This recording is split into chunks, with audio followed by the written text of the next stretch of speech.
Donc ensuite, une fois qu'on aura fait ces contrôles de base, on prendra le cylindre, on pourra l'enquiller dans les carters et on jouera sur l'épaisseur des joints d'en base pour définir la hauteur du piston, une fois installé bien sûr, du piston par rapport au cylindre. Donc plus on va installer de joint d'en base ou mettre un joint épais et plus le cylindre va remonter.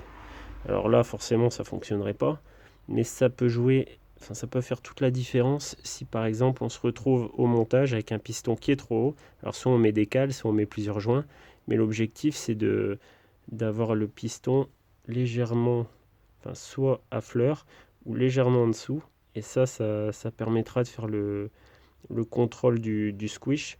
Donc moi en général je le mets à peu près sur cette zone là. On voit sur le cylindre qu'il y a un petit épaulement, un petit chanfrein. Moi je le mets là, comme ça déjà ça me laisse une petite marge au niveau du squish. Là on est à peu près 0,5 déjà. Je sais que je serai bon. Et je sais que je serai bon par rapport à la culasse, si par exemple la culasse venait à être à fleur au niveau de la chambre de combustion.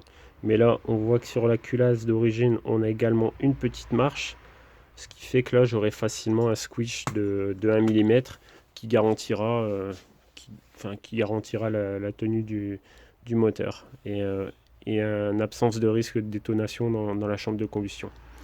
Donc voilà, donc ça, on en parlera dans un futur épisode quand j'aurai installé la cage à aiguille, le piston et enquillé le cylindre dans les bas moteurs.